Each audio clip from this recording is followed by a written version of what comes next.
बहुत बुलंद फिजा में तेरी पतंग सही, लेकिन मैं जानता हूं कि डोर किसके हाथ में है। हाल ही में गुजरात में एक इलेक्शन हुआ। गुजरात के इलेक्शन में सीधापुर एक कॉन्स्टिट्यूंसी पे, वहां पर कुल हिंद मजलिस इत्तेहादुल मुस्लिमीन, वहां पर 17,700 मुस्लिम वोटरों की आबादी पर वहां पर जो है गुजरात में लेके जाके बैरिस्टर असदुद्दीन ओवैसी साहब 17,000 पे लड़ाए। 80,000 मेरे पास वोटर लिस्ट है 80,000 की, 80,000 पे नहीं लड़ाए। कॉन्स्टिट्यूंसी है जिस कॉन्स्टिट्यूंसी का नाम भुज है, वहां पर भुज में 39,000 वोट्स पर लेके जाके असदुद्दीन ओवैसी साहब वहां पर जो है एक अपने कैंडिडेट को उतार दिए, मुस्लिम कैंडिडेट को उतार दिए। नाम बापू नगर में वहां पर मुसलमानों की तादाद 31,350 है, वहां पर लेके जाके बैरिस्टर असदुद्दीन ओवैसी साहब मुस्लिम उम्मीदवार को उतार दिए। अजहरुद्दीन हार जाए, इधर फेरोज खान हार जाए, इधर अमजदुल्ला खान हार जाए, लेकिन गोशा महल के लिए कोई जो है साहब के पास प्लान नहीं है।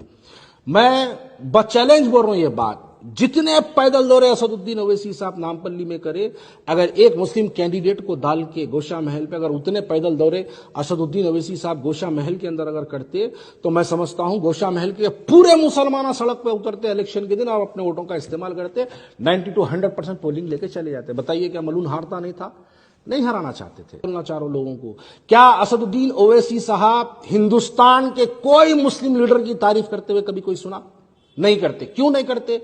नहीं, हिंदुस्तान के अंदर सिर्फ एक ही मुस्लिम लीडर रहना, वो असदुद्दीन ओवैसी रहना, ये उनकी कोशिश है। उसी कोशिश के जरिए अमजदुल्ला खान हारना, उसी कोशिश के जरिए फेरोज खान हारना, उसी कोशिश के जरिए अजहरुद्दीन हारना, फेरोज खान हारना, अमजदुल्ला खान हारना, सब हारना, राजा सिंह जीत के आना। काम करने वाले लोगों को, कौम मिल्लत का दर्द रखने वाले लोगों को, जो लोग अवाम के दरमियान में होते, जो लोग गरीबों के लिए मसीहा बन के ठहरते, जो लोग बीमारों का इलाज करवाते, जो लोग मुसीबत ज़दा लोगों के लिए आधी रात को ठहरते। बताइए, सेक्रेटेरिएट की मसाजिद शहीद हुई, कौन आवाज दिया उसके लिए? कौन ठहरा था उसके लिए? मैं नाम बोलूं तो लोग बोलेंगे फलाने की तायीद कर रहे हैं। आप बताइए, खदीर खान का इनकाउंटर हुआ, पुलिस वाले लेके जाके खदीर खान को जुडिशियल कस्टडी में मार दिए। बताइए कौन ठहरा उसके लिए? जो ठहरा उसको वोट दो, जो गरीब की मदद कर रहा उसको वोट दो, जो गरीब का इलाज करवा रहा उसको वोट दो, जो मस्जिद की शहादत के लिए सड़कों पर एहतजाज करा उसको वोट दो, जो हमारे आलेर के इनकाउंटर के ऊपर आवाज उठाया उसको वोट दो, जो 12% रिजर्वेशन के लिए आवाज उठाता उसको वोट दो। मैं उस वक्त भी यह बात बोला था, आज भी यही बात बोल रहा हूं, फिर दोबारा बोल रहा हूं। मस्जिद के खुराने मस्जिदों की बेहरमती वहां पर सेक्रेटेरिएट पे की गई, पहले आके बोले गुत्तेदार पे केस बुक करो। कौन बोला गुत्तेदार पे केस बुक करो? मेरी ख्वाहिश है हैदराबाद के अंदर 2 लोग कामयाब हो, 2 लोग मेरी ख्वाहिश है, एक फेरोज खान, दूसरा अमजदुल्ला खान। अगर ये 2 लोग कामयाब हो गए, यकीन मानो, भैंसा बैला जो रोडों पे फिरते देखिए, उनको हकालने के लिए एक आदमी छड़ी लेके फिरता, खाली उन्हें छड़ी बताया तो भैंसा सही रास्ते पे जाते, बैला सही रास्ते पे जाते। वो छड़ी का काम ये दोनों करेंगे। बहुत बुलंद फिजा में तेरी पतंग सही, लेकिन मैं जानता हूं कि डोर किसके हाथ में है। मोहतरम हजरात, अब सिर्फ 2 दिन बाकी है, 3 दिन बाकी है इलेक्शन को। इलेक्शन के दिन आप तमाम हजरात अपने घरों से निकलेंगे और अपने वोटों का इस्तेमाल करेंगे। मैं आज अपनी वीडियो में खत्ता ये नहीं कहूंगा कि कौन किसको वोट देना चाहिए, इसका जिक्र बिल्कुल भी नहीं करूंगा, लेकिन कुछ बातें आपके सामने रखकर मैं आप तमाम पर यह फैसला छोड़ता हूं कि कौन किसको वोट देना चाहिए, किस कॉन्स्टिट्यूंसी में किस उम्मीदवार को तायीद करना चाहिए। मैं मजलिस इत्तेहादुल मुस्लिमीन से जब इस्तीफा देने के बाद मैंने इस बात का ऐलान किया कि गोशा महल पर मुस्लिम उम्मीदवार को, मजलिस इत्तेहादुल मुस्लिमीन अपने उम्मीदवार को ना उतारने की बुनियाद पर मैं मजलिस इत्तेहादुल मुस्लिमीन से इस्तीफा देकर दस्तबरदारी यानी दूरी इख्तियार कर लिया। यहां पर बहुत से लोगों की बहुत सी बातें सुना, बड़े साहब की तकरीर भी सुना, छोटे साहब की तकरीर भी सुना। बड़े साहब भी बोले गोशा महल न लड़े, इस वास्ते से न लड़े क्योंकि जो है वो हम BRS की तायीद करें। साहब, आप BRS की तायीद 2018 में भी करें। साहब, आप 2014 में भी BRS की तायीद करें। सदर मजलिस, आप 2009 में भी BRS की, कांग्रेस की तायीद करें। आपकी तायीद का कोई वहां पे फायदा नहीं पहुंच रहा। बास दीवाने हौले शौले बच्चे जो है आके वीडियोस बना के जो है मेरे को बता रहे हैं कि बिलाल भाई वहां पर जो है 80,000 वोट बोले, 80,000 नहीं है, एक जना बोला 70,000 है, एक जना बोला वहाँ पे 58,000 है। कोई और एक बेचारा जो है, देखा मैं उसकी वीडियो, कोई भेजा मेरे को व्हाट्सएप पे, तो मैं उन्हें बोला 55,000 जो है मुस्लिम वोट्स है गोशा महल में। अब मैं आप लोगों के सामने अगर कुछ बात रखूं तो आप लोग शायद मेरी बात पे यकीन नहीं करेंगे, लेकिन मैं आप लोगों को जो है बताता हूं कि हाल ही में गुजरात में एक इलेक्शन हुआ।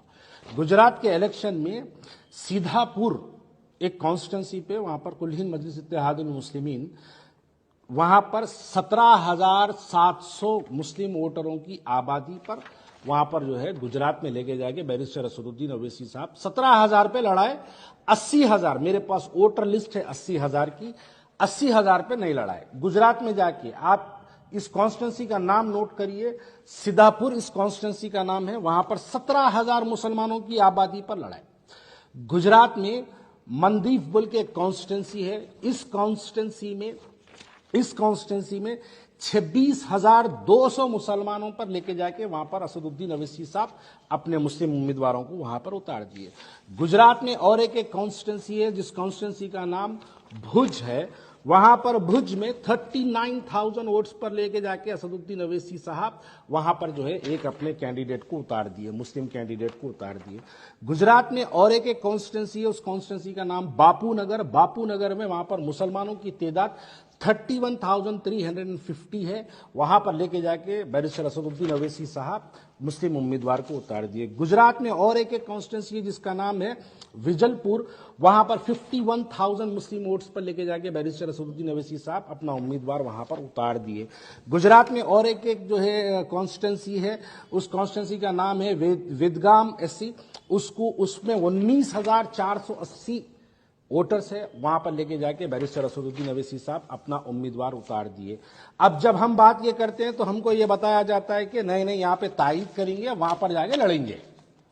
आप जहां पर दारुसलाम जिस मरकज में आता है, गोशा महल में राजा सिंह के खिलाफ अपना उम्मीदवार नहीं डालते, लेकिन यहां पर हिकमत अमली होती। 19,000 पे लेके जाके लड़ाना आपकी हिकमत अमली नहीं है, या आपकी भाजपा से दोस्ती है। भाजपा यानी भारतीय जनता पार्टी से दोस्ती है। मुझे हैरत होती है कि आप जाके गुजरात में 20,000 वोटर्स मुसलमान जहां है वहां पर भी आप अपना कैंडिडेट डाल के आते हैं, और फिर यहां पर जब बात आती है राजा सिंह के मुतालिक तो वहां पर आप अपना कैंडिडेट नहीं डालते। अभी बहुत से कॉन्स्टिट्यूंसीज है, गुजरात बापू नगर 31,000। मैं आपको क्या बताऊं इनके, यानी अब ये जो फिगर्स जो बोला जाएगा तो वीडियो बड़ी हो जाएंगी। बिहार, गुजरात में तो साहब ये कारनामा करके आ गए। बिहार में आज के मौजूदा नामपल्ली के उम्मीदवार इंचार्ज थे। बिहार में साहेबगंज में लेके जाके मोहम्मद मुखीम को वहां पर उतार दिए, वहां पर 39,000। मैं ये बता रहा हूं इसलिए कि कुछ दीवाने इंटेलेक्चुअल्स है जो अपने आप को बहुत बड़े दानिश्वर समझते हैं, मैं उन लोगों के लिए बता रहा हूं, वरना मैं बोलना ही काफी है मेरे लिए। साहेबगंज में मोहम्मद मुखीम को लेके जाके जो है 39,000 मुस्लिम वोटर्स जो है वो कॉन्स्टिट्यूंसी में टोटल वोटर्स 3 लाख है।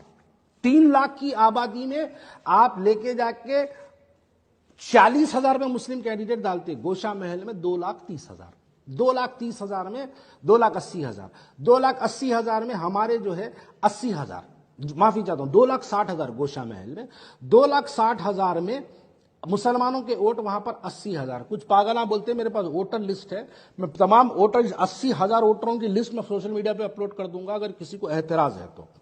वहां यानी 2,30,000 में 80,000 मुसलमानों की आबादी रखने के बावजूद वहां उम्मीदवार नहीं डालते।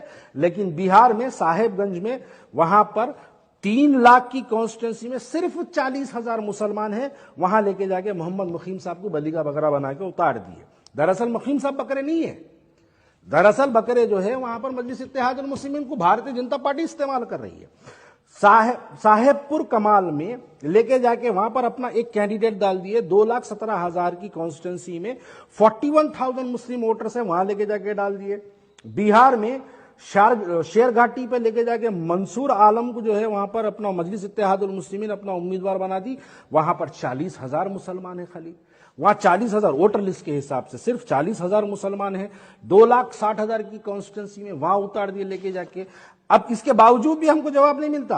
अब बताइए, अब हाल ही में आज से 8-15 दिन पहले राजस्थान में फतेहपुर एक कॉन्स्टिट्यूंसी है, राजस्थान फतेहपुर की बात करो, राजस्थान फतेहपुर में वहां पर 30,000 की जो है टोटल कॉन्स्टिट्यूंसी है, वहां पर लेके जाके आप 60,000 पे 60,000 मुसलमानों पर आप अपना उम्मीदवार उतार दिए। राजस्थान में कमान बल के कॉन्स्टिट्यूंसी है, वहां पर टोटल 2.5 लाख की कॉन्स्टिट्यूंसी है, जिसमें से 60,000 पे लेके जाके आप अपना उम्मीदवार उतार दिए। गुजरात का तो खैर मैं अभी आप लोगों को तमाम बताया। हाँ, गुजरात का और एक मैं आपको बताऊं, गुजरात में एक गोधरा कॉन्स्टिट्यूंसी है, जो गोधरा के 2002 के जो फिरकावाराना फसादात हुए थे, उस फसादात के दौरान गोधरा का नाम बहुत जो है हिंदुस्तान के अंदर जो है सोशल मीडिया, प्रिंट मीडिया और इलेक्ट्रॉनिक मीडिया के जरिए गोधरा का नाम बाहर आया था। गोधरा में 2,80,000 की कॉन्स्टिट्यूंसी, 2,80,000 में सिर्फ 40,000 जो है वहां पर मुसलमान है, वहां लेके जाके हसन साबर बोल के जो है वहां पर एक कैंडिडेट को उतार दिए। ये बातें बिल्कुल समझ में नहीं आती। उत्तर प्रदेश के भी काफी ज्यादा मेरे पास डाटा है। बंगाल के हाल ही में इलेक्शन हुए थे 2020 में, गालिबन या 21 में बंगाल में इलेक्शन हुए थे। आसनसोल उत्तर बोल के जो है बंगाल में एक कॉन्स्टिट्यूंसी है, वहां पर ले आके दानिश अजीज को 2,60,000 की कॉन्स्टिट्यूंसी में 55,000 मुसलमान है सिर्फ, वहां लेके जाके एक मुस्लिम उम्मीदवार को उतार दिए। अब ये पूरे आंकड़े बताने के बाद मैं आपके ये सामने सवाल रखता हूं कि गुजरात जाते हैं तो वहां पर जमात को मजबूत करने के लिए, मुसलमानों के इत्तेहाद की ताकत को जो है आगे बढ़ाने के लिए, सदर मजलिस की आवाज को सरबुलंदी के लिए, ये तमाम बातें, ये तमाम कैलकुलेशन। अरे असद साहब, जब यहां पर आप गोशा महल में आप तायद करें, वहां भी तायद करना था, मुस्लिम एमएलए ही थे पूरे। आप पूरा हिंदुस्तान फिर के मुसलमान एमएलए पे मुस्लिम कैंडिडेटों को डाल के जज्बाती तकरीरें करके, मुसलमानों के वोटों को एक तरफ करके, वहां के रीजनल पार्टीज को खत्म करके, वहां के मुसलमान सिटिंग एमएलए चाहे किसी भी पॉलिटिकल पार्टी से रहो, उन तमाम को खत्म करके आप यहां पर आके ये कहते हैं कि नहीं, यहां पर हिकमत अमली, दारुसलाम गोशा महल पे ही हिकमत अमली आती है आपको। 80,000 मुसलमान है, 2 कॉरपोरेटर है वहां पे एमआईएम के, 2 कॉरपोरेटर हजारों की तादाद में गोशा महल कॉन्स्टिट्यूंसी में एमआईएम के इफ्तिदाई के सदर मोहतमदीन है। रोज दारुसलाम में आके बैठने वाले गोशा महल के मुस्लिम लीडर्स हैं, उसमें से डालना था। आप मेरे को नहीं देना था टिकट। आपको अगर मैं पसंद नहीं हूं, आप अगर मेरी सियासी शोहरत से, मेरी जबान से अगर आपको जलन और हसद अगर आपको है, तो आप मुझे नहीं देना था, किसी और मुस्लिम उम्मीदवार को देना था। आप वो भी तो नहीं करे।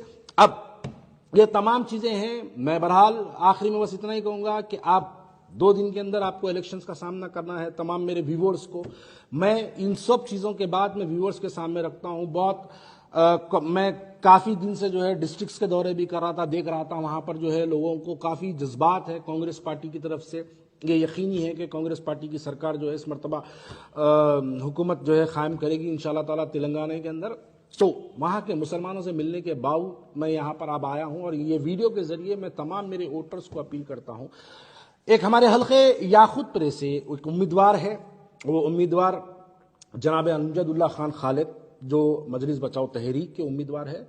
मैं इनको वोट डालना नहीं डालना मैं ये नहीं बोलूंगा। मैं इसलिए नहीं बोलूंगा क्योंकि मैं कांग्रेस पार्टी का हूं इस वक्त, लेकिन अमजदुल्ला खान की मैं इस बात पर यकीनन तारीफ करूंगा क्योंकि मैं भी क्राउड फंडिंग के नाम पर जो है मैं बहुत से लोगों को जो है मेडिकल के इमदाद जो पहुंचती है वो पहुंचाता हूं। लेकिन बखुदा कह रहा हूं, मैं अपने दिल से कह रहा हूं ये बात कि जब हम किसी एक की वीडियो डालते हैं, मैं किसी एक की वीडियो अगर डालता हूं तो उसके बाद वो वीडियो पर क्राउड फंडिंग का अरेंजमेंट कराना कितना बड़ा काम है। मैं तो 15 दिन 1 महीने में एक मरतबा एक वीडियो बनाता था और लोगों को सोशल मीडिया के जरिए लोगों तक पहुंचाता था। लेकिन हमारे अमजदुल्ला खान, अल्लाह उनको इसका अजर अता करे, अल्लाह उनको इसका जो है एक यानी ऐसी कोई दुआ नहीं निकल सकती दिल से कि मैं उनके लिए इस बात की दुआ करूं। लेकिन मेरी ये ख्वाहिश है कि ऐसे काम करने वाले लोगों को हम साथ देना चाहिए, यकीनन हम साथ देना चाहिए। मैं खुल के कह रहा हूं, मैं कांग्रेस पार्टी का होने के बावजूद ये बात कह रहा हूं कि अमजदुल्ला खान को इस मरतबा तमाम लोग भरपूर ताउन करें उनके साथ, अपने वोटों का इस्तेमाल करें उनके साथ। नामपल्ली में फिरोज खान को करें। फिरोज खान के मुताल्लिक बहुत से बातें की जाती है। फिरोज खान एक बहुत बोला भाला, बहुत सीधा बंदा है और दिल में जो है उसकी जुबान पे वो रहता, जो बात खुला बोलना है बोलता। फिरोज खान के दिमाग में कोई ये बात ऐसी नहीं होती कि दिमाग में कुछ अलग हो, जुबान पे कुछ अलग हो। वो बोलते हैं हैदराबादी भाषा में कि जो है बेचारा जो मुझको आया बोल देता बोलते, बस वही बात है। लेकिन फिरोज खान के दिल बहुत प्यारा है, फिरोज खान दोस्ती के लिए बहुत